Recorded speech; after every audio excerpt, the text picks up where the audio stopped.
Was I wrong for completely humiliating my daughter-in-law's family at their own game? I'm still replaying that day in my head, wondering if I took it too far, but honestly, part of me feels a twisted sense of satisfaction. I mean, who tries to extort their future in-laws, especially when they think those in-laws are barely scraping by?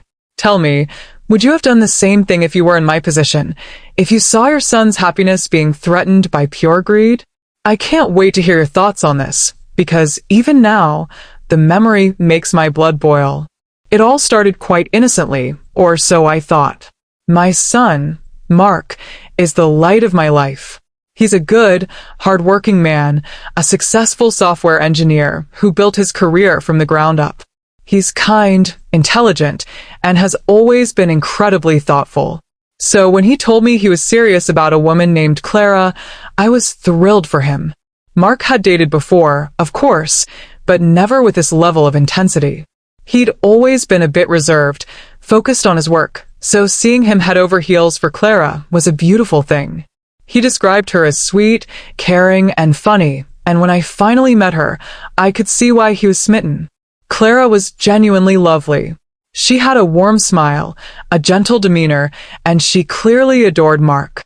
They had that undeniable spark, the kind you see in movies, and as a mother, that's all you really want for your child. After about a year of dating, Mark proposed, and Clara, of course, said yes. The wedding planning began, and I was so excited to finally get to know Clara's family. Mark had mentioned that her family wasn't as well off as ours, but that didn't matter one bit to me. Love is love, and financial status should never dictate who you marry. My husband and I had worked hard for everything we had, starting from very humble beginnings, so I had a deep respect for anyone who was trying to make their way in the world, regardless of their current situation. I believe in character, not bank accounts. So, I looked forward to meeting them with an open heart. Mark had only briefly touched on their financial situation, saying they were struggling a bit, but he never elaborated. I just assumed it meant they lived modestly, perhaps a bit out of the city, and maybe had jobs that didn't pay as much as his. That was perfectly fine. I was prepared to be welcoming and understanding. What I wasn't prepared for was the calculated, manipulative scheme they had clearly concocted. The first hint of trouble came during a seemingly innocuous phone call with Clara. We were discussing wedding logistics, and she mentioned that her parents wanted to meet my husband and me for dinner to discuss the future. She said it with a slight hesitation, a tiny tremor in her voice that I almost missed. I brushed it off, thinking it was just nerves about the upcoming wedding. I suggested a nice, but not overly extravagant, restaurant. I wanted them to feel comfortable, not overwhelmed. Clara then suggested a different place, a more casual, family-style restaurant, and again, I agreed. I was just happy to be involved and to finally connect with her family. What I didn't know was that Clara was unwittingly being used as a pawn in her family's game. She truly loved Mark, and I believe she genuinely cared about me and my husband. This made the whole situation even more heartbreaking. Before the dinner, I had a conversation with my husband, David. He's a shrewd businessman, always has been, and he has a knack for reading people. I told him about Clara's slight hesitation and her suggestion for a different restaurant, and he raised an eyebrow. "Something feels off," he said, "but let's go in with an open mind. If there's an issue, we'll handle it gracefully." He always taught me to observe and listen before reacting, a lesson that would prove invaluable. So, we arrived at the restaurant, ready to meet Clara's parents. They were Mr. and Mrs. Thompson, and they brought Clara's older brother, Kevin, with them. From the moment we sat down, I noticed a palpable shift in the atmosphere. The Thompsons were overly polite, almost to the point of being obsequious, but there was an underlying tension, a predatory glint in their eyes that I couldn't quite place. Kevin, on the other hand, was boisterous and a bit brash, constantly interjecting with comments about how tough life is. The conversation started with pleasantries about the wedding, how excited everyone was, and how lovely Clara and Mark were together.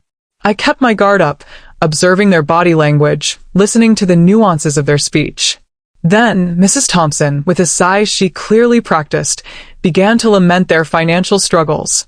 She spoke of mounting debts, unexpected medical bills for a distant relative, and the difficulty of finding decent work in their area. Mr. Thompson nodded gravely, chiming in with stories of how their old car was constantly breaking down and how they were just barely making ends meet. Kevin added fuel to the fire, talking about how he had to support the family and how hard it was to save money for his own future. It was a well-rehearsed symphony of woe, designed to evoke sympathy. And for a moment, it almost worked. My heart went out to them. I remembered what it was like to struggle, to worry about every penny. I thought, maybe they truly are in a bad spot, and they're just trying to be honest with us. But then, the conversation took a sharp turn. Mrs. Thompson, after another sigh and a wistful glance at Clara, mentioned how much Clara had always dreamed of a fairy tale wedding. She described lavish venues, designer dresses, and exotic honeymoons, things Clara had never mentioned to me or Mark. It was as if she was painting a picture of what she expected, not what Clara actually wanted. Mr. Thompson then joined in, expressing his concern that they wouldn't be able to contribute much, if anything, to the wedding and how embarrassing that was for them. He even hinted that if they couldn't afford a proper wedding, it might reflect poorly on Clara and, by extension, on Mark. That's when my alarm bells really started ringing. This wasn't about struggling. This was about laying the groundwork for demands. My husband, David, remained silent, his face unreadable, but I could feel his subtle tension beside me. He was listening, analyzing just as I was. We had a silent understanding. Kevin, Clara's brother, then got in on the act, loudly proclaiming how important it was for Clara to have a grand send-off, and how he wished he could help but was too burdened by family responsibilities. It was a blatant attempt to make us feel guilty, to pressure us into footing the entire bill for an extravagant wedding, and then some. I could see the chess pieces, moving on their board. They were testing the waters, trying to gauge our generosity, or perhaps our perceived wealth. And that's when a crazy idea, a truly wild and mischievous plan, began to form in my mind. I looked at David, and I could tell he was thinking along similar lines. We'd seen this kind of manipulative behavior before, not from family but in business dealings, and we knew how to handle it. We just had to decide how far we were willing to take it. So that's the situation I was in, a mother watching her son's happiness being potentially exploited by a family that seemed to value money over genuine connection. I had to make a choice: confront them directly and risk alienating Clara, or play their game and expose their true intentions. Before I tell you what happened next, I want you to pause and comment below what you would have done in my shoes. Would you have called them out then and there, or would you have tried to turn the tables? I'm genuinely curious to know your thoughts. Alright, back to the dinner. I decided to lean into their narrative. I put on my best poor, naive mother act. My voice softened, becoming a bit shaky. I started talking about how hard my husband and I had worked, how we were just simple folks who had saved every penny. I said, with a sigh that I hoped was as convincing as Mrs. Thompson's, "Oh, Mr. and Mrs. Thompson, I completely understand. Life is so tough, isn't it? We've also had our share of struggles. David and I, we just have a small, very modest retirement fund, barely enough to live on, really. And with Mark's wedding coming up, well, we're tightening our belts, hoping we can contribute anything at all. We want the best for Mark and Clara, of course, but our means are limited." I even dabbed at my eyes with a napkin, pretending to be on the verge of tears. David, bless his heart, picked up on my cue immediately. He cleared his throat, looked down at his plate, and said in a somber tone, "Yes, it's a constant worry. We've always taught Mark the value of hard work and to live within his means. He's a good boy, works hard, but even his salary, while respectable, isn't enough to carry the burden of two families, especially with all the rising costs." You should have seen their faces. The predatory glint in their eyes didn't vanish, but it shifted into confusion, then disappointment. Their carefully constructed narrative of us being wealthy, endless ATMs, was crumbling. Mrs. Thompson stammered, "Oh, I had no idea. Mark always seemed so successful." Kevin, for once, was silent, his bravado deflating like a leaky balloon. Mr. Thompson coughed awkwardly. I continued, piling on the faux humility. Oh, successful in his work, yes, but we always taught him to be frugal. He drives an older car, lives in a modest apartment. He's very sensible, not one for extravagant spending. This was a bold-faced lie, of course. Mark drove a relatively new, high-end car, lived in a very nice condo he owned, and was far from frugal when it came to enjoying life, though he was certainly responsible. But they didn't know that. They only had what Clara had told them, and Clara, innocent thing, probably hadn't divulged the full extent of Mark's financial standing, likely just mentioned he had a good job. The conversation limped on, devoid of the earlier demands. They started talking about more affordable wedding options, about how love is all that truly matters. Their tune had changed entirely. By the end of the dinner, they were practically tripping over themselves to assure us that they understood our situation and that they would do their best to contribute something to the wedding, no matter how small. The irony was palpable. As we were leaving, Mrs. Thompson even had the audacity to suggest that perhaps Mark and Clara could consider a smaller wedding to ease the financial burden on everyone. I nodded sadly, agreeing that it was a very sensible idea.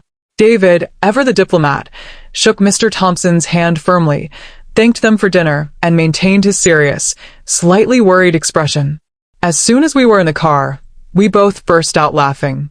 It was a risky move, but it had worked perfectly. We had called their bluff, not by confrontation, but by mirroring their own manipulative tactics. The aftermath was quite something. Clara was understandably confused. She called me a few days later, sounding a little distressed. Mom, my parents are suddenly talking about a much smaller wedding, and they're asking me about all these budget-friendly options. Did something happen at dinner?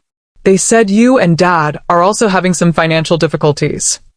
I put on my best sympathetic voice.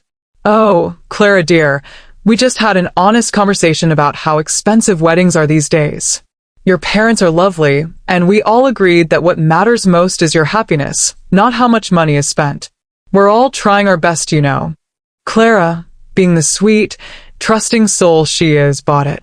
She truly loved Mark and wasn't focused on the materialistic aspects of the wedding, so the idea of a smaller, more intimate celebration actually appealed to her. She was just worried about her parents and us. But the story doesn't end there. The Thompsons, thinking we were indeed strapped for cash, completely changed their behavior towards us. They became excessively solicitous, trying to impress us with their humble virtues. They started offering to help with small wedding tasks, suggesting DIY decorations, and emphasizing how family support was more important than lavish spending. It was almost comical to watch. Mark, of course, noticed the shift, but he attributed it to his future in-laws finally warming up to us. I couldn't bring myself to tell him the truth, not yet. I didn't want him to see his future wife's family in such a cynical light, especially when Clara herself was so genuine. The wedding planning continued, much more modestly than the Thompsons had initially envisioned. We still contributed significantly, of course, because Mark and Clara deserved a beautiful start, but it was on our terms, not theirs. The true moment of revelation, the climax of my little charade, happened at the wedding reception itself. Mark and Clara had a beautiful, heartfelt ceremony, and the reception was elegant, but not over the top. Towards the end of the night, when everyone was feeling festive and relaxed, I decided it was time.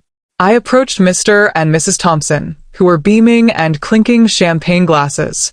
Mr. and Mrs. Thompson, I said, my voice sweet and innocent, I just wanted to thank you both for being such wonderful in-laws. We're so blessed to have Clara join our family. Mrs. Thompson preened, Oh, it's our pleasure. We're just so happy for Mark and Clara. Then, with a twinkle in my eye, I continued. You know, when we first met, I was a little worried. You seemed so concerned about your financial situation, and I just wanted to reassure you that everything is going to be perfectly fine. Mark is incredibly well off, much more so than we led you to believe. That modest apartment he lives in? It's a luxury penthouse he owns outright. And that older car? It's a classic he keeps for fun, but he actually drives a brand new Mercedes-Benz. My husband and I, Our modest retirement fund is actually quite substantial, and we own several successful businesses. We just wanted to make sure that Clara was loved for who she is, not for what our son could provide, and we wanted to see if your family truly cared about her happiness, or if they were just looking for a handout. The smiles on their faces evaporated. Mr. Thompson's jaw literally dropped. Mrs. Thompson's face went from pale to a ghastly shade of red. Kevin, who had been laughing loudly nearby, suddenly stopped, his eyes wide with shock. They looked utterly dumbfounded, caught completely off guard. The silence that followed was deafening. I just smiled, a small, knowing smile, and walked away, leaving them to stew in their own embarrassment. Later, Mark approached me, looking a little confused but also amused. He had overheard part of my conversation. "Mom," he said, "what was all that about? My in-laws look like they've seen a ghost." I just winked at him. "Let's just say, darling, your mother always knows best. And sometimes you have to play a little game to get to the truth of people's intentions." He still doesn't know the full extent of my elaborate deception, and I plan to keep it that way for now. Clara, thankfully, remains oblivious to her family's initial machinations, and that's how I want it to stay. Their marriage is strong, and that's what truly matters. So, was I wrong for acting like a poor and naive mother to expose my daughter-in-law's greedy family? Perhaps. Some might say it was manipulative, even cruel. But I see it as protecting my son and ensuring that his marriage began on a foundation of genuine love, not financial opportunism. I had to ensure that Clara's family wasn't going to become a constant drain or source of manipulation for Mark. Their behavior since has been impeccable, probably because they're terrified I might reveal their true intentions to Clara. And that in itself is a victory. It's a strange world we live in, where you sometimes have to be a little cunning to protect what you love. My advice? Always trust your instincts and never be afraid to play a little chess when someone tries to make you a pawn. Like this video if you were on my side, subscribe for more stories like this, and share your final thoughts on this whole mess in the comment section. I'll see you all in the next story.